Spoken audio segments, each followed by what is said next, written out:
पहले किया था कलिंगम में, लेकिन वो भी इसका हाइट उन्होंने गलती बताया था, तो शायद उनसे कोई गलती हो गया होगा।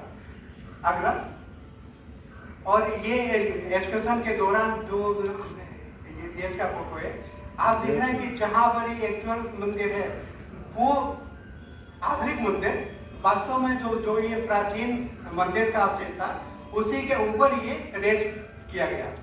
अगला, मंदिर के ठीक सामने में एक विहार के अवशेष हम लोग को मिले। अगला, और जहां पर ये मंदिर था उसके चारों साइड में जो ये मारुति स्तूप है, मोटे स्तूपा, वो भी हम लोगों को अच्छी खासी संख्या मिले। इसमें था कि सबसे पहले उन्होंने ब्रिक का बनाया, फिर उसके ऊपर बहुत अच्छी चिकनी मिट्टी का लेप दिया, फिर उसके बाद उन्होंने लाइन का प्लास्टर किया। अगला, ये वहां से जो सीलिंग निकली है, इनमें एक दो सीलिंग तो है जो और जिसमें ये कहा, ये लिखा हुआ है कि नवलंदा महा विहारी आर्य हिंदू संघर्ष, और यहाँ से 4 सीलिंग ऐसा मिला है जिसमें कली गांव का उल्लेख है। उसमें कहा गया है कि नालंदा से संबद्ध कली गांव के जो एक बौद्ध भिक्षु का जो हेड होता था उसका ये सील है। तो शायद ये भविष्य के शोध में ये कभी सामने आए कि इसमें जो उल्लेख किया गया है कली गांव का, तो क्या ये रुक्मिणी स्थान का ही पहले का नाम था या कहीं और ये कली गांव था। और जो ये कली गांव है उसका केवल एक सीलिंग यहाँ से मिला है नालंदा महाविहार से, और 4 सीलिंग रुक्मिणी स्थान से। तो ये थोड़ा सा इंडिकेशन देता है कि ये जो साइड है रुक्मिणी स्थान, उसका जो ये प्राचीन कली गांव है उससे इसका अवश्य कोई न कोई संबंध रहा होगा। अगला, ये वहां की कोटे रुक्मिणी स्थान की। अगला, और 2-3 एक्सकर्शन वहां पर एक्सकर्शन से नीचे निकले हैं। यहाँ पर आप देखिएगा कि वैशाली में राजा है जो, और जब ये वैशाली आए थे तो उनको बहुत भूख और प्यास लग रही थी, तो बहुत साहित्य में ऐसा बटन मिलता है कि उनकी प्यास को देख करके एक बंदरों का झुंड था, तो जो उसका हेड था उसने साथियों से कहा कि एक तथागत के लिए आप लोग एक टैंक खोदो, तालाब खोदो। तो उन लोगों ने तालाब खोदा, तो सबसे पहले उन्होंने जो पानी निकला वो उन्होंने गौतम बुद्ध को अर्पित किया, तो उनकी प्यास मिट गई, लेकिन उनको भूख भी लग रही थी। तो जो ये बंदरों का जो हेड था, चीफ था, वो गया और एक बाउल में शहद लेके आया, शहद उनको अर्पण किया, तो वो भी उन्होंने एक्सेप्ट किया। तो बौद्ध धर्म में इस घटना को वैशाली बनाकर या वैशाली चमत्कार से इसको कहा गया है। तो यहाँ पर उसी का अंकन है। आप नीचे में देख रहे हैं कि जब उन्होंने वो एक्सेप्ट कर लिया तो ये बंदरों का जो हेड था वो खुशी के मारे नाच कर रहा है, और वो अब अपने हाथ में गौतम बुद्ध ऊपर में एक बाउल लिए बैठे हैं जो उसको डेनोट कर रहा है कि मुझे उसको एक्सेप्ट कर लिया है। और दूसरा ये गौतम बुद्ध जो धर्म चक्र मुद्रा में बैठे हुए हैं, नीचे सारनाथ का बुद्ध डियर है और ये चक्र सिंबल है। अगला, इसके बाद बीचू ने काम किया था रुखाई का 2014-15 से। ये 26 किलोमीटर नॉर्थ वेस्ट है बिहार शरीफ से, और यहाँ पर बहुत छोटे स्केल पर ही काम हुआ था। मेरी जो ये सेक्शन था वहाँ वही उन्होंने स्क्रैप किया था, और यहाँ से उनको एक रिंग वेल, एक ब्रिक वेल और एक थोड़े से जो कॉइन थे तो वो मिले। और जो यहाँ की क्रोनोलॉजी है वो भी पीरियड, गुप्ता पीरियड और पार्क पीरियड के जो लोगों को मिले थे। और इसकी पर 1-2 आर्टिकल अभी और आने वाले हैं पर। तो अगला, अब आते हैं इसके कंक्लूजन के ऊपर। जो ये बिहार शरीफ है न सिर्फ ये ज्ञान की भूमि रहा है बल्कि बहुत से प्रयोगों की भी भूमि ये रहा है।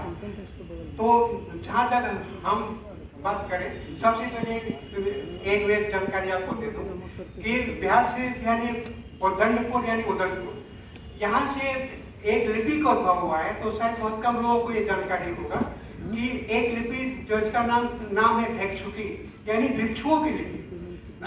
इसका जो आविष्कार हुआ था वो उदनपुर यानी बिहार शरीफ में ही हुआ था। तो इसके बहुत सारे इंस्क्राइब्ड सील्स, मेटल सील्स एक वैशाली म्यूजियम में रखा है और 2 रखा है विक्रमशिला म्यूजियम में, और जो सीलिंग्स टेराकोटा सीलिंग्स इस लिपि में वो भी विक्रमशिला म्यूजियम में रखी गई है। और यही नहीं, यहाँ से 2-3 पांडुलिपियां भी इसी लिपि में लिखी गई।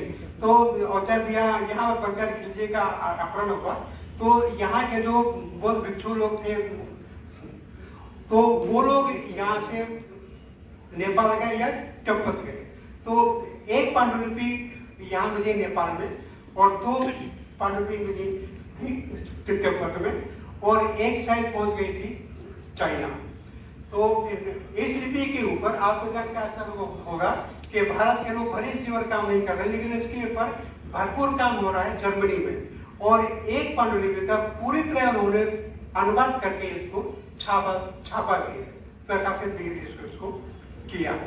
तो बिहार शरीफ की एक देन तो ये है कि एक नई लिपि का आविष्कार उन्होंने किया, उसका नाम दिया उन्होंने भिक्षुकी लिपि। और जब ये अल्बरूनी आया तो उन्होंने यहाँ के बारे में सारी जानकारी दी और उन्होंने लिपि के बारे में भी जानकारी दी। और उसमें उन्होंने साफ साफ लिखा है कि जो भिक्षुकी लिपि का उद्भव उदनपुर में हुआ है। उदनपुरी यानी बिहार शरीफ। एक बात तो ये हो गया कि बिहार शरीफ का भारत की आर्कियोलॉजी, आर्ट और इसमें क्या योगदान रहा है। और दूसरा सबसे बड़ा योगदान रहा है आर्ट में। आर्ट यानी कला। आप देखिएगा कि चाहे वो राजगीर हो या नालंदा हो या आसपास के एरिया हो, मूर्तियों की दृष्टि से ये भारत का सर्वाधिक उपजाऊ देश है स्कल्पचर की ओर से। और यहाँ पर ना सिर्फ स्कल्पचर्स बने बल्कि यहाँ पर कुछ नई देवी देवताओं की अवधारणाएं भी यहाँ पर हुई। जैसे कि हम ये आर्ट की बात करते हैं तो इसमें जैन कला, बौद्ध कला और हिंदू कला या ब्राह्मणिकल कला। अब पहले हम बात करते हैं कि जैन आर्ट के ऊपर कि यहाँ पर कौन कौन से प्रयोग यहाँ पर हुए बिहार शरीफ में, तो या नालंदा रीजन में। तो राजगीर चीनियों का बहुत बड़ा गढ़ था। राजगीर में आप देखिएगा एक पहाड़ी है व्यवहारगिरी के ऊपर जैन विहार और मंदिर के अवशेष मिले हैं। आपको शायद जानकारी होगी कि जैन विहार और मंदिर के पुरातात्विक अवशेष पूरे भारत में इन्हें गिरे हैं। एक तो ये मथुरा का कंकाली टीला से ये जैन विहार के अवशेष मिले थे और भले इसका प्रचार अधिक नहीं हुआ हो, लेकिन राजगीर में जो ये जैन विहार और टेबल्स के रिमेन्स मिले हैं वो पूरे भारत की दृष्टि से बहुत महत्वपूर्ण है। और बिहार में इस बिहार प्रांत में राजगीर की व्यवहारगिरी के अलावा कहीं भी स्ट्रक्चरल एविडेंस जैनों के कहीं भी नहीं है, एकमात्र है व्यवहारगिरी में। और दूसरी बात ये है कि जैसे एक भावना होती है कि दो समुदायों को साथ में लाने की भावना या 2 देवी देवताओं को एक साथ लाने की भावना, जिसको हम लोग बोलते हैं संयुक्त मूर्ति। आर्ट में जो आती है 2 या 2 से अधिक देवताओं की जो विशेषताएं वो एक मूर्ति में समाहित कर देना। तो जैनों में ये प्रयोग सबसे पहले राजगीर में हुआ। राजगीर में आप देखेंगे जैसे सोन भंडार है, वहाँ पर गुप्तकालीन काफी जो ये जैन तीर्थंकर की प्रतिमाएं जुड़े हैं। तो इनमें दो प्रतिमाएं ऐसी हैं तीर्थंकर की जिनमें एक साथ 2 लांछन अलग अलग तीर्थंकरों के दिए हैं। तो ये इसको हम मान सकते हैं कि 2 तीर्थंकरों की जो संयुक्त या कंपोजिट प्रतिमा है उसका सबसे पहले जो प्रयोग हुआ था वो राजगीर में हुआ। एक बात तो ये हो गया। और दूसरा जैन कला में जो एक चीज केवल राजगीर में देखने को मिलती है कि अधिकतर आप भारत के अन्य देशों में जो अन्य भागों में आप देखिएगा कि जैन तीर्थंकरों के लांछन होते हैं कि जैसे महावीर का सिंह हो गया, पार्श्वनाथ का ये सर्वमान हो गया, अजितनाथ का हाथी हो गया। तो उनका केवल एक लांछन पार्ट में केवल अंकित किया जाता है। लेकिन राजगीर में ये परंपरा रही थी कि एक साथ 2 लांछन मिलते हैं कि यदि वो ऋषभ है तो जो उनका लांछन है भेड़ या वृषभ है तो उसके एक साथ 2 वृषभों का अंकन मिलेगा पादपीठ के ऊपर, अजितनाथ है तो 2 हाथियों का अंकन मिलेगा पादपीठ के ऊपर। ये जो खासियत है ये आपको केवल मिलेगा नालंदा रीजन पे। तो ये प्रयोग हो गए, ये सारे प्रयोग गए आपके जैन आर्ट में। अब आते हैं बौद्ध कला में। तो बौद्ध कला में हम देखते हैं कि धीरे धीरे बौद्ध देवी देवताओं का विस्तार हुआ है और जो अवलेखन जो साधारण वाला में केवल 10-12-15 थे वो धीरे धीरे उनकी संख्या बढ़ने लगती है। और हमको लगता है कि नालंदा ही वो क्षेत्र है जहाँ पर बौद्ध देवी देवताओं की अवधारणाएं भी रखी गई और धीरे धीरे जो अवलेखन हैं उनकी संख्या, उनकी इमेजिनेशन, उनकी अवधारणाएं भी यहाँ पर बढ़ती गई। आपको केवल ये 2 एग्जाम्पल देंगे कि जो ये 12 भुजी लोकेश्वर की जो कल्पना है वो यहाँ का यहीं की मूल कल्पना थी, जिसका ये सर्वोत्तम एग्जाम्पल आप देख सकते हैं नालंदा के म्यूजियम में, जहाँ पर 12 भुजी लोकेश्वर की मूर्ति रखी गई है। वो उसका डेटिंग यदि हम करें आर्ट के उससे तो वो 8वीं सेंचुरी के आसपास का है। तो इतनी प्राचीनतम 12 भुजी लोकेश्वर की प्रतिमा भारत में और कहीं भी नहीं। इसके बाद जो 12 भुजी प्रतिमा है लोकेश्वर की वो नालंदा रीजन में है, खोसरावा हो गया और एक गया के आसपास भी है। तो ये यहाँ की मूल कल्पना है। और एक और का मैं एग्जाम्पल देना चाहूँगा, जटा मुकुट लोकेश्वर, इसमें 4 आर्म लोकेश्वर होते हैं। इसका उल्लेख कहीं भी नहीं है जो ये बुद्ध टेक्स्ट है, लेकिन इनका कंट्रीब्यूशन कहाँ हुआ है? 17th सेंचुरी का एक महाविहार है नेपाल में, उसका नाम है ये मछंदर भरत विहार। उसमें इन देवताओं की पेंटिंग से, एक स्वाट पेंटिंग से अपने दर्शक की, उसमें एक जटामुकुट लोकेश्वर का है, लेकिन वो कब का है? 17th सेंचुरी का।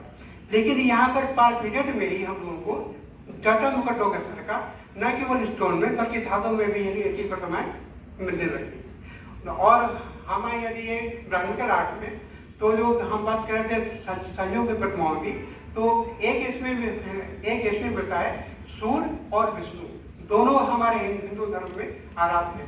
सूर्य और विष्णु की जो संयुक्त मूर्ति है उसको हम लोग बोलते हैं सूर्य नारायण। तो भारत के अन्य भागों में सूर्य और विष्णु की एक ही मूर्ति में दोनों देवताओं का उनको समाहित करके उनकी मूर्ति मिली।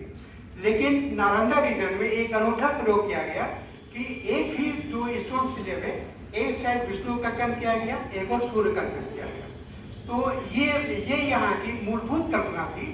और इसके हमको 2 एग्जाम्पल मिले यहाँ से चंडीगढ़ से, और एक इसका एग्जाम्पल रखा है नेशनल म्यूजियम में, 2 एग्जाम्पल रखे हैं इंडियन म्यूजियम में, और एक दो और भी है। तो जो ये सारे प्रयोग हुए हैं, ये सारे प्रयोग न सिर्फ बिहार बल्कि भारत की दृष्टि से भी बहुत महत्वपूर्ण है। और इसके लिए जो ये बिहार की आर्ट और आर्कियोलॉजी है उसमें हम जो नए आने वाले शोध छात्र हैं या जो इस फील्ड में काम कर रहे हैं उनके लिए काम करने का भरपूर मौका इसमें है। बस उनको अपना थोड़ा सा ध्यान, थोड़ा सा मेहनत और थोड़ा सा लिखने पढ़ने का दायरा अधिक करना पड़ेगा।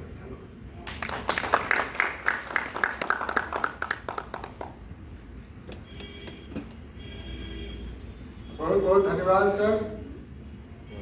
आप जितना मेहनत करके लिखते हैं वो बहुत कम लोग हैं, फिर भी हम लोग उम्मीद तो करते ही हैं कुछ लोग तो जरूर काम करेंगे ही। अब हम दूसरे वक्ता के रूप में डॉक्टर निगम भारद्वाज जी से आग्रह करता हूँ कि वो आकर अपना प्रेजेंटेशन प्रस्तुत करें।